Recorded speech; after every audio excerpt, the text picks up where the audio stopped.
You are watching the National News Desk, America's News Now.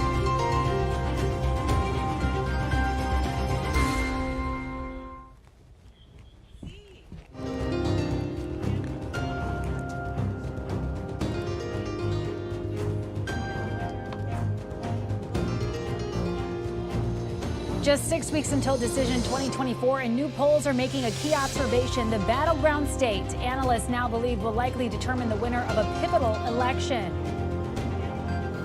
We continue to work to get a ceasefire for Gaza over the finish line. We don't want to see any escalatory actions by any party that make that even more difficult. The U.S. working in overdrive to de-escalate tensions in a widening Middle East war. What the latest rhetoric out of Israel and Hezbollah indicates about the narrowing possibility for peace. And the first economic reports in following the first rate cut in 4 years, where they suggest the economy is now headed. This is the National Desk, America's News Now. I'm Amira David. The countdown is on with 11 days to go before the United States government faces yet another shutdown. And we're giving you a live look over Washington, D.C., where Congress needs a plan B as Speaker Mike Johnson's bill to fund the government for 6 months attached to an election security measure failed last night as 14 Republicans joined with Democrats to vote it down. Spending bills are supposed to originate in the House of Representatives, but Senate Majority Leader Chuck Schumer, he says he has other options. You need a bipartisan agreement to get things done, and hopefully Speaker Johnson will learn that. So we have filed today, and if the House can't get its act together, we're prepared to move forward. When Congress returned from their summer recess last week, they knew the stakes. So how did we get here? And is there a solution on the table? The National News Desk's Christine Frizzell is in Washington with some possible answers. Back to the ticking clock and yet another looming threat of a government shutdown. It's all bull. Congressman Thomas Massie, one of 14 Republicans who voted no, some citing overspending or not enough spending on the military, joining nearly all Democrats, killing the latest spending bill. The bill is not passed. Democrats are opposed to an add-on to the bill called the SAVE Act, which stands for Safeguard American Voter Eligibility, which most conservative Republicans, as well as their presidential nominee, demand be included. Right now, we have no mechanism for the states to require proof of citizenship before they register to vote. While voting by non-citizens is already against the law in federal elections, Donald Trump claims Democrats are registering illegal voters by the tens of thousands, though there's no evidence of this at all. Others argue citizens have to have an ID to open a bank account, rent a car, and even adopt a pet, and should therefore need one to pick a president. The SAVE Act is going to require proof before you register to vote. You are to show proof of citizenship. I'm willing to even shut the government down to make sure that the laws are obeyed in this country. Democrats in the Senate say it's a non-starter, worried the SAVE Act would prevent those who have never had driver's licenses, like many low-income Americans, or elder Americans with no government ID, from voting. Nearly 21 million voting-age U.S. citizens are said to not have a current driver's license. The Speaker must choose. Either keep paying blind obeisance to Donald Trump and his ridiculous claims, or work with both parties to spare the American people from a Republican shutdown.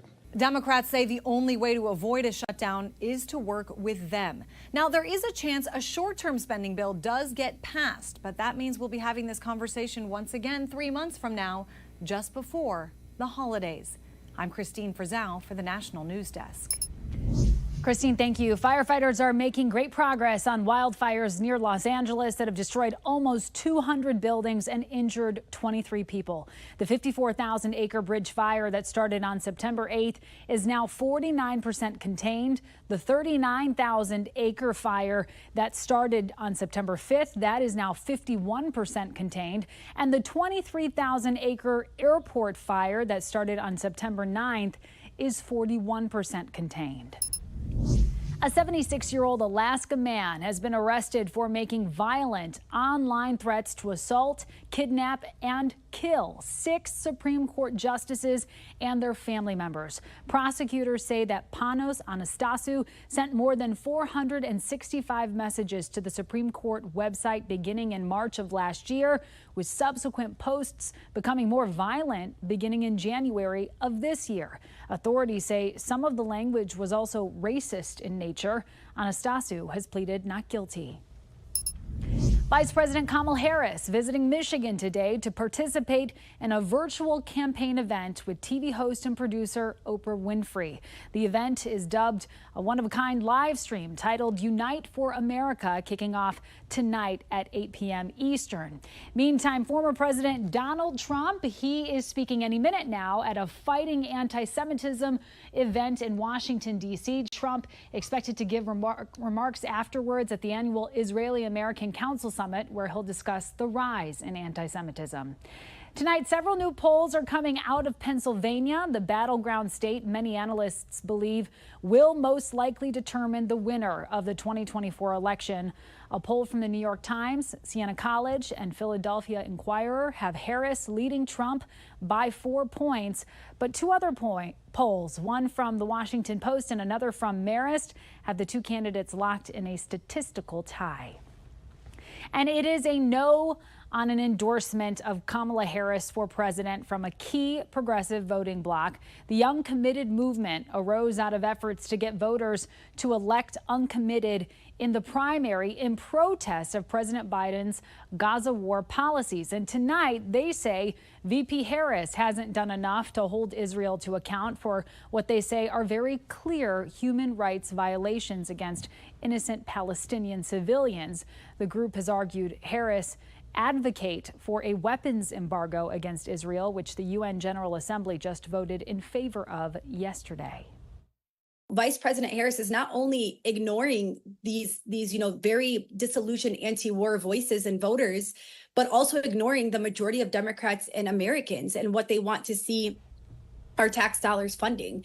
And so, unfortunately, I do believe that there is a sense of them taking these voices for granted.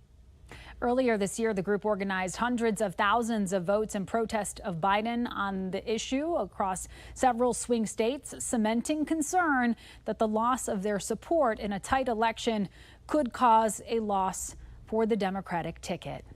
What is also not a great sign for Kamala Harris is that she did not get an endorsement from the Teamsters, but that isn't quite a win for Donald Trump either. National correspondent Matt Gelka explains.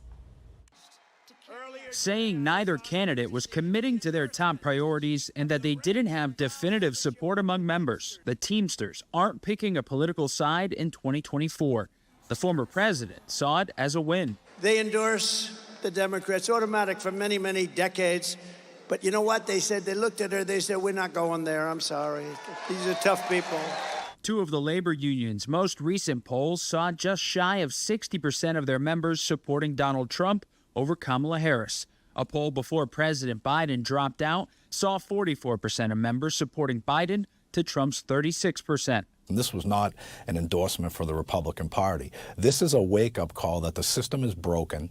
It's far too long that the Democratic Party, and I'm a Democrat, has just got their way. We need to hold them accountable. But this is an opportunity as well for both parties to take a hard look. It's a blow to both candidates. The union has typically backed Democrats, but they didn't back Harris. They were also courted heavily by Republicans this cycle. The union's political action committee donated to the RNC for the first time since 2006, and the group's president, Sean O'Brien, spoke at the party's convention. The Teamsters are here to say we are not beholden to anyone or any party. O'Brien wasn't invited to speak at the DNC. While Trump touted the internal polling, Harris highlighted local endorsements from Teamsters unions in battleground states Michigan, Nevada, and Wisconsin. She also has the backing from other labor unions. Their union, just like our union and most other unions I know of in this country, are going to vote heavily for Kamala Harris and Tim Walz. Amira, the Teamsters have more than 1.3 million members nationwide, so the non-endorsement could have a huge impact in places like the Rust Belt, where crucial states there could ultimately decide the election. Indeed, it's make or break. And how are Teamsters members expected to react if the polling showed support for Trump, but ultimately no endorsement there?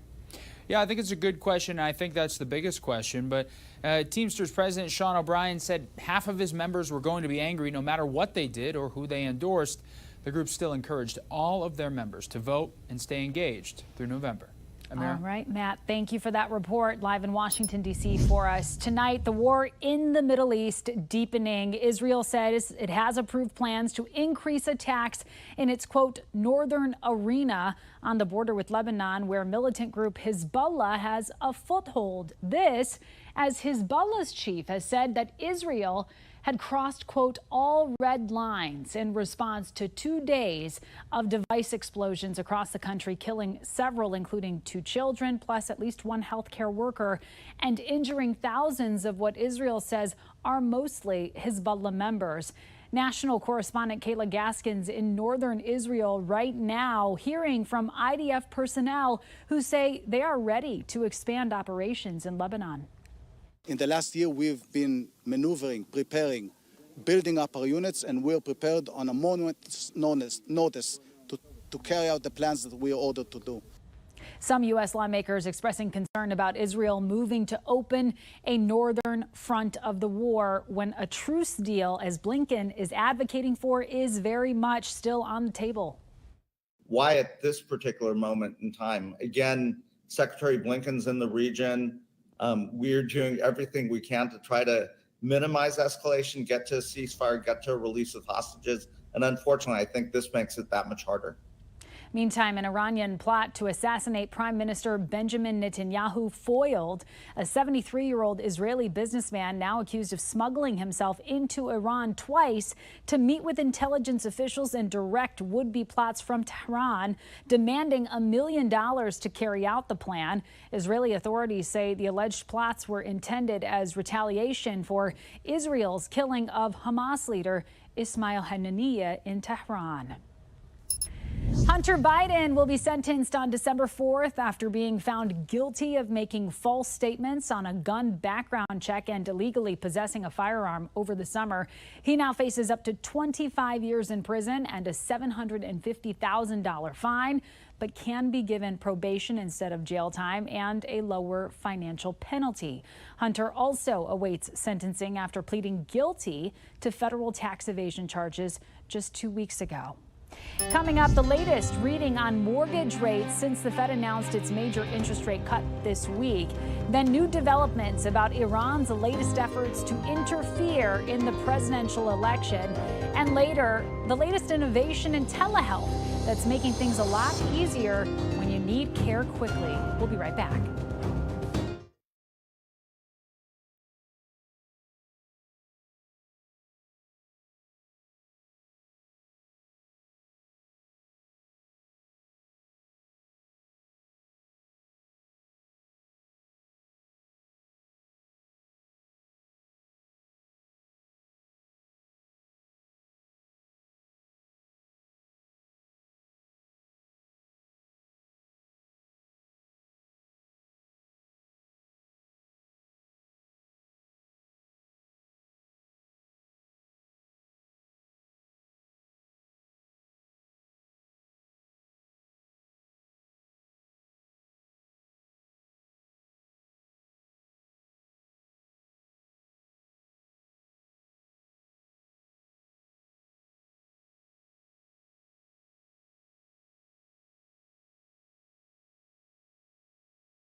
Welcome back to the National news desk, the number of people applying for unemployment benefits has fallen to its lowest level in 4 months. There were 219,000 jobless claims last week, below what economists predicted. It's down 12,000 from where we were just the week before. About 1.83 million Americans total were collecting benefits in the week before last.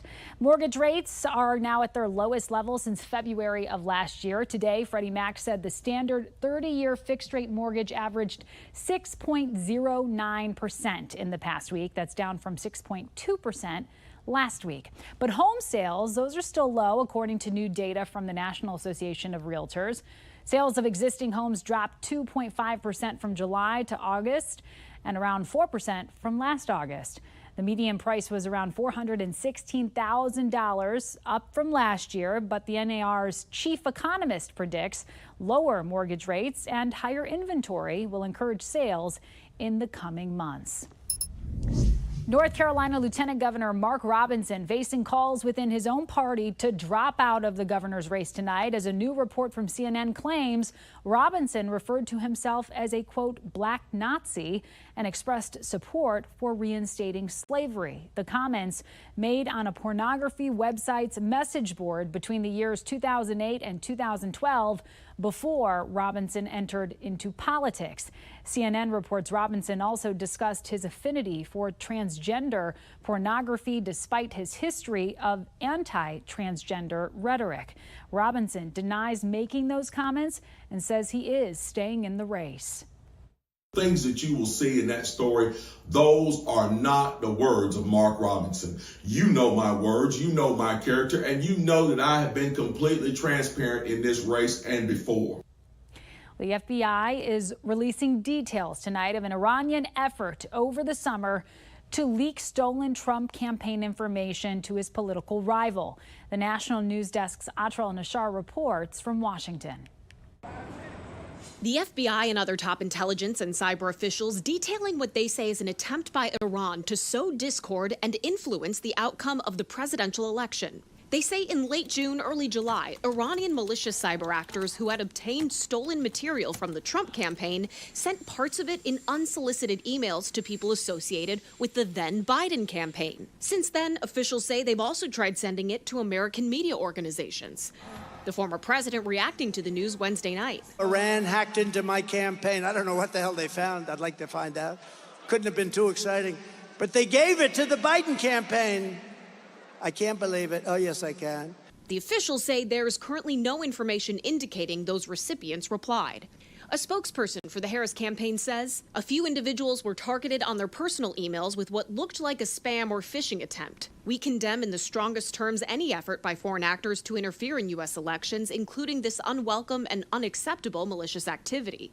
Unfortunately, officials have been anticipating this kind of meddling. The intelligence community says Iran believes the 2024 election is particularly consequential to its own national security interests. Foreign targeting of our political parties remains a serious concern. Russia and China included. Officials say they view elections as vulnerable times for the U.S. Senate Intelligence Committee Chairman Mark Warner says their efforts will ramp up the closer we get to Election Day. Disinformation and deepfakes online are some of their biggest tools. We need the public to be more concerned. As much division as there is in our politics, Warner and other officials say one thing Americans should agree on is foreign actors should have no role in the outcome of U.S. elections. In Washington, I'm Atral Nashar reporting. The United States leads the world with the most underperforming healthcare system. At least that's according to a study by the Commonwealth Fund. Their report out today says compared to 9 other developed nations, the U.S. ranks last in access to healthcare and health outcomes, with very poor numbers on administrative efficiency and equity. And all of these numbers are compared to the fact that the U.S. completely outpaced the world in money spent on health care. The one bright side when it comes to the category of care process, the United States ranked second best, just below New Zealand. More than 137,000 platform beds from CVP Incorporated are being recalled due to safety hazards. The Consumer Product Safety Commission says these beds can collapse or fall and lead to an injury. More than 200 reports of broken beds have been recorded, leading to at least 18 injuries. Beds sold nationwide from September of 2019 through this year can be replaced by the company for free. And we do have reporters for you all across the country in your neighborhoods covering the issues that matter most to you. We're taking the pulse of America, and we begin in Ohio, where a drought is forcing a music festival to make some changes. Absolutely no fireworks, no pyrotechnics, no idling vehicles, no cooking with propane. Still, the show must go on at the Lost Lands Festival in Licking County. They're allowed to use electric cooktops, but that becomes a little bit tricky because they're unable to use generators and start their vehicles. A burn ban in effect because of severe drought conditions. No smoking. That's Assistant Fire Chief Kyle Weekly. His Licking Township Fire Company, not to spoil the party, but to make sure everyone stays safe, dancing to the beat.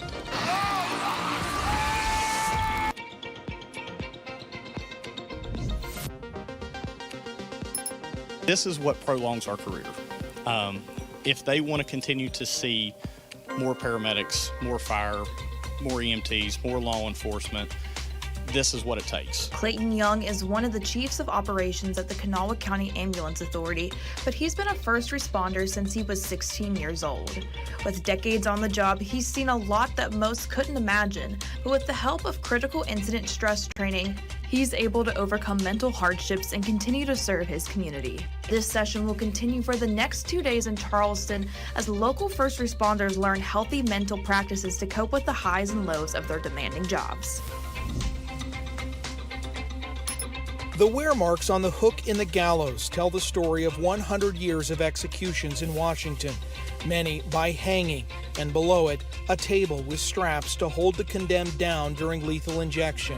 The mechanics of this are not the story. The story is, do you have equal justice under the law? Today, Governor Inslee came here to the prison to officially close the state's execution chamber. 10 years ago, Inslee made the controversial decision to issue a moratorium on the death penalty. In 2018, the state Supreme Court struck down the law, and in 2023, the death penalty was officially removed from state code. So I'm told that this will remain preserved and untouched at the moment. This room now moves into history. Coming up, the newest trend in telemedicine that could drastically cut down your wait time when you're most in need of care. We'll be right back.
Your health alert. This is Telehealth Awareness Week, and one of the newest trends in virtual visits could really cut down your wait time for care.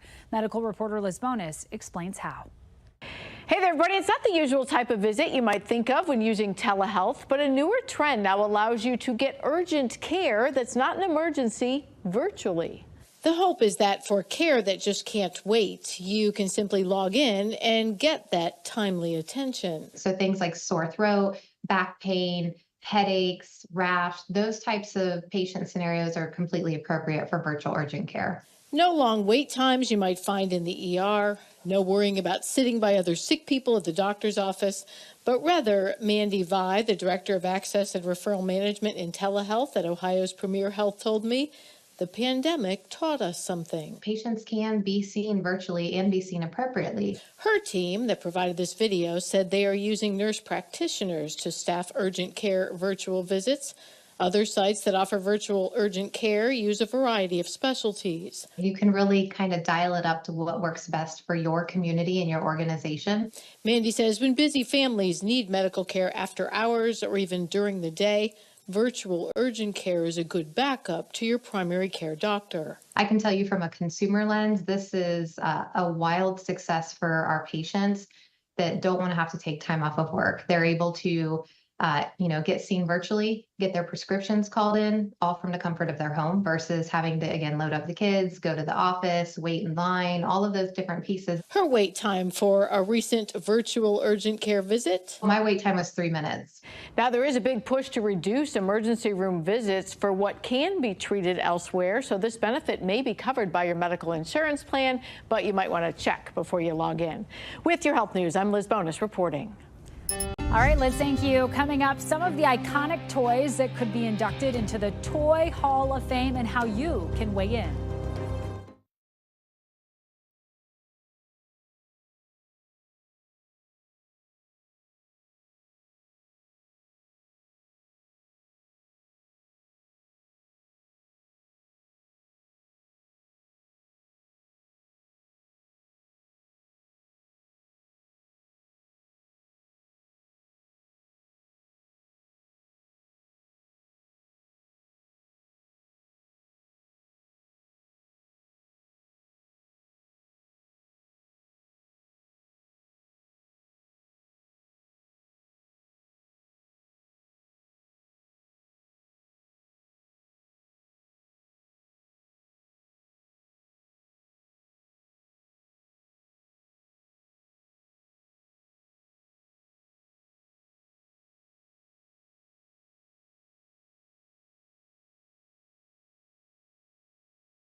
Want to make your mark on the history of toys? Well, here's your chance. The National Toy Hall of Fame asking you to vote on who will be this year's inductees. 12 toys make the list for 2024, including Choose Your Own Adventure game books, the trampoline, remote-controlled cars, and, of course, those good old card games. For the full list and to vote, you can head to museumofplay.org. Voting open until September 25th. Happy voting to you. Thank you so much for joining us on this edition of the National News Desk, and have a great night.